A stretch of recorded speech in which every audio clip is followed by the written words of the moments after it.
What is up, guys? So we are actually back with another deep dive today. We're going to be going over the next highly requested Pokemon, and there's not a whole lot that I can really talk up this Pokemon because it does have a little bit of hype around it, and I've got some interesting points of view on it, I guess you could say. But let's go ahead and jump in. So today we're going to be looking at Kingdra, which is a dragon and water type Pokemon. So Kingdra can actually max out at 2641 if you have 15 IVs across the board at level 40. 2641 is a pretty good CP to be maxing out at. Now, I do think that Kingdra would probably end up fitting better in an Ultra League type situation, considering how close we do max out right there near 2500, but in terms of the Great League, we can actually hit 1498 at level 21.5 if you have a 0 attack, 15 defense, and 13 stamina. So that is probably going to be the #1 IV combination that you should really shoot for if you're going for a high stat product. That gives you pretty much the best bulk, the best stat product, and all around just the best IV combination for me personally at level 21.5 there. So still keeping you under 1500. Doing pretty good. So in terms of my spreadsheet and the numbers that I have ran across with Kingdra, 37th in bulk and 30th in stat products. So here's the thing, is that out of 115 participants, 37th and 30th is pretty high. I mean, that's like around the top 20%. So that actually says a lot about Kingdra. The problem is that it's not super bulky and it's not super outstanding on stats, but as we've seen last month in the Tempest Cup, that doesn't necessarily mean you should count it out this quickly. So let's actually look at our moves here. So as far as our fast moves go, we do actually have one legacy move being Water Gun. We do end up having a Dragon move and a Water move here as well. So Water Gun being our only legacy move here, doing 3 energy per turn for 3 damage per turn. Nothing bad about that. Dragon Breath just honestly is all around probably better, considering that, you know, stab is a thing. And Waterfall isn't a bad compromise by any means. You're losing 1/3 of an energy per turn, but gaining an entire damage per turn. So Waterfall is pretty good. Water Gun is not horrible, but I don't think that it's personally worth chasing after. Next we have Dragon Breath, doing 3 energy per turn for 4 damage per turn. Waterfall, of course, doing 2.67 energy per turn for a 4 damage per turn. So, like I said, Waterfall is a good compromise to Water Gun, but I definitely think Dragon Breath is probably the one you want to go with here.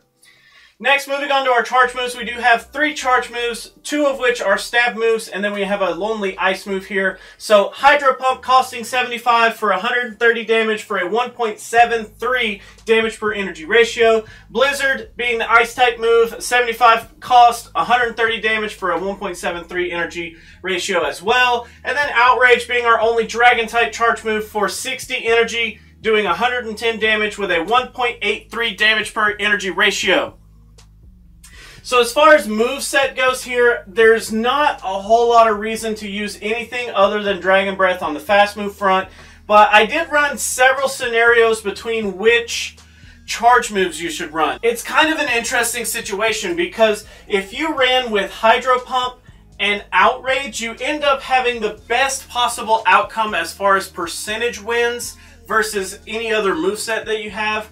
But see, I was thinking, well, if I have Outrage and I'm already going to be doing super effective damage to dragons with my fast move, why not try to use Blizzard here, and some of those dragon types that end up carrying flying type as well, I can end up doing, you know, quad effectiveness to those, but it ended up not working out that way. I think it's because most of the ice types in this cup will end up resisting this ice type damage. So in the scenario where you would use ice, it would be better to at least be super effective to dragon and then just kind of do neutral damage to those ice types either way. Hydro Pump is really solid. It helps you cover all of the fire types and the ground types and things like that that you don't actually have a super effective answer for. So I personally think Dragon Breath, Hydro Pump, Outrage is the moveset to go with. Now, as far as positives and negatives, so this one's kind of interesting because I only really found one negative thing with Kingdra, and that's the fact that Kingdra has these awkward matchups. So Kingdra ends up losing to most of the meta that deals neutral damage to it. Of course, it's going to lose those matches where it's being dealt super effective damage, but that wasn't as surprising as the fact that you end up losing so many matches based on neutral damage that it makes for a really awkward scenario with Kingdra. I really like the dragon and water typing. It really ends up making for a nice little neutral game here.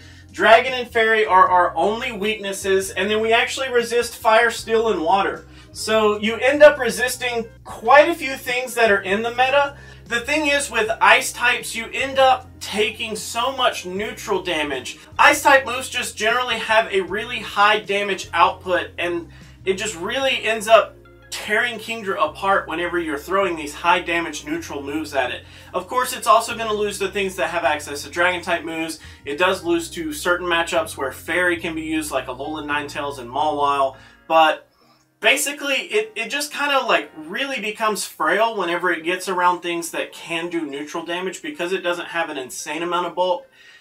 It just it has to end up relying on Dragon Breath to get to this outrage as quickly as possible, but in several matchups, it's just not quite enough to get there. On to our positives here. So Kingdra actually has a decent position as a lead. So we'll go over the shields in just a second, but basically you can win 70% of the matchups with both players having both shields. At least 7 out of 10 times you're going to be able to beat the matchup that's across the arena from you, but it really ends up putting Kingdra in a favorable position thus far in the Kingdom Cup.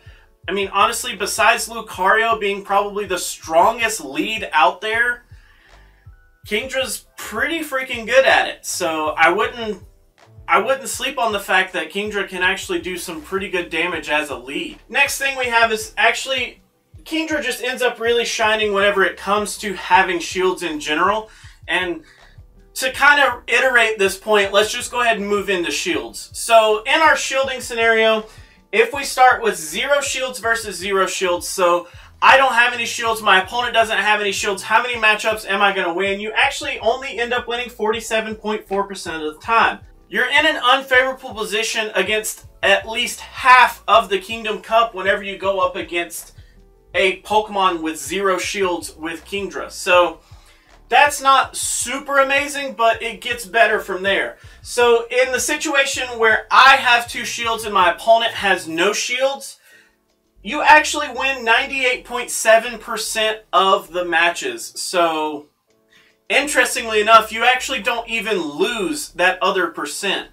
The only thing that can actually stand up against Kingdra is Dragonair. And Dragonair is a flat-out tie instead of a loss. So that's pretty interesting. The fact that if I have 2 shields on my Kingdra and I am at least a shield ahead, I feel pretty confident going into all of those matchups. In the next scenario, me having no shields and my opponent having 2 shields, how good can I be if I have nothing to protect myself with? I actually only end up winning 12.8% of the matches. And interestingly enough, here, you basically just lose to all of the neutral damage stuff. You can hold your own with Dragon Breath because you can do neutral damage quite effectively to the other Pokemon, but the fact that you're taking so much neutral damage back, you can't end up winning more than 12% of those matches. So it kind of becomes this awkward situation.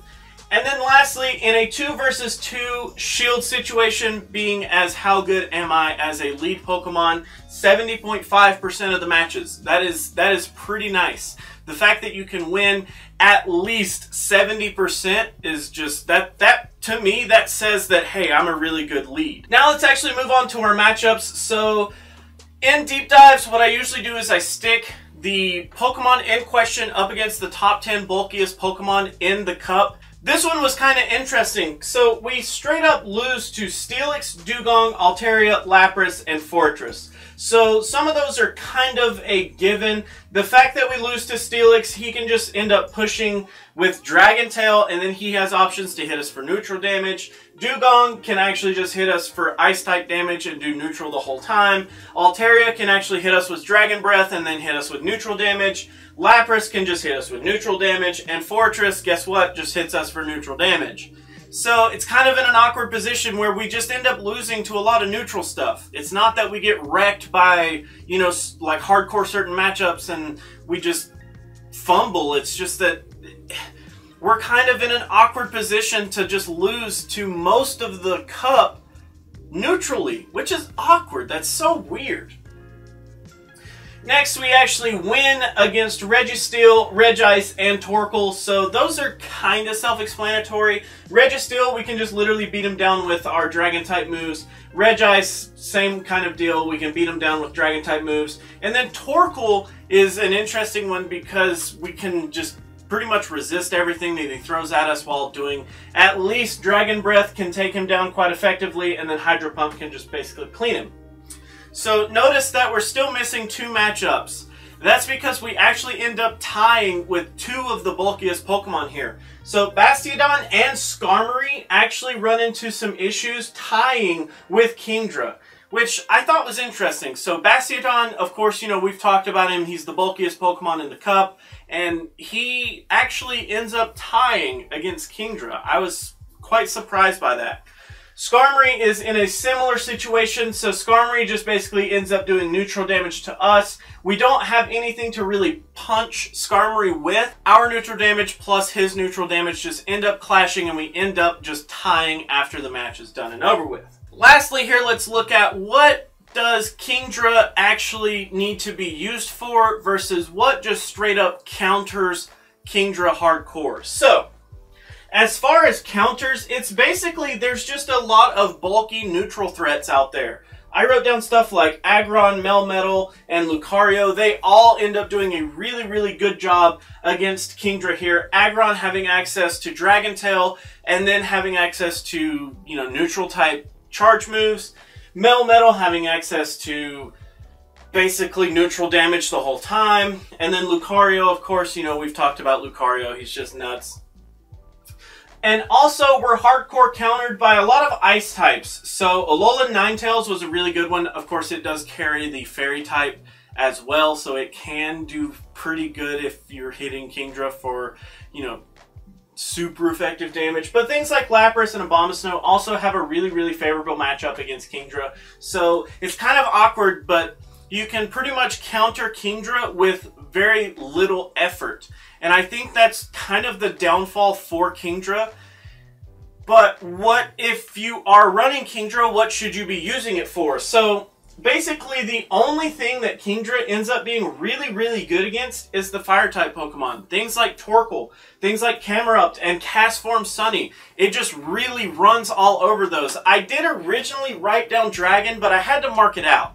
Because all of the dragons that are in the league end up just kind of, they're so close to tying with Kingdra in a lot of the scenarios. You can flat out beat Salamence, you can flat out beat certain ones, but I mean, even the dragons that you don't think of off the top of your head, like Shelgon actually beats Kingdra.